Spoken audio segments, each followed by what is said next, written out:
Thank you, Jen. And following up on the questions about January 6th, I know you've spoken to the decision by the White House counsel's office to tell the archives, hand over those documents. Has there been any concern or conversation about what might happen one day when the shoe's on the other foot, and if another administration of the other party comes in and says there's an extraordinary circumstance and they want to hand over documents that were deemed privileged by the Biden administration? I can assure you, Ed, that this president has no intention to lead an insurrection on our nation's capital. I anticipated that would be your answer almost word for word. Oh, good. But you can understand that you're opening potentially a Pandora's box here. Actually, we don't see it that way. I understand why you're asking this question. We talked about this a little bit last week as well. I think it is ultimately important for people to understand and remember that January 6th was an incredibly dark day, one of the darkest days in our democracy. There was an insurrection on our nation's capital. What we're talking about here is getting to the bottom of that. Shouldn't everybody want to get to the bottom of that? Democrats, Republicans, people who have no political affiliation whatsoever.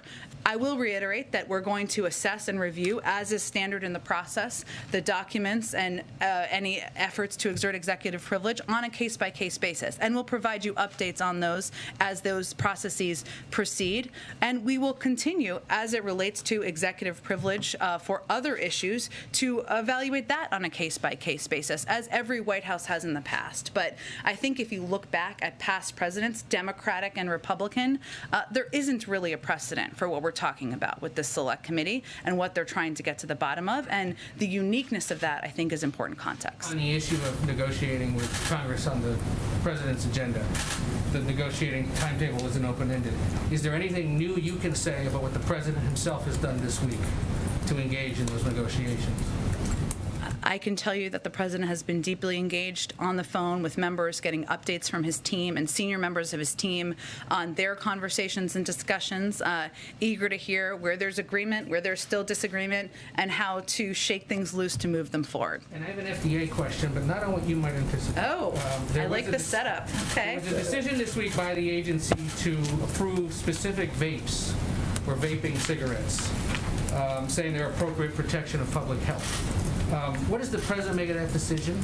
And does he support taxing e-cigarettes along with other more traditional tobacco products? I know this was an element of the Build Back Better pay for agenda originally. Does he still support doing that? It wasn't something that he had proposed originally, so I would just note that. Obviously, we would... Yes, some Democrats. Some Democrats, but I think it's important context, yes, right, that he didn't propose that. Yeah. Look, the FDA, as you noted, did approve some e-cigarettes. They spoke to this, and I would certainly point you to their comments. The president supports the independent review and process of the FDA. Beyond that, I'm not aware of any proposal for taxing cigarettes coming from here. Go ahead.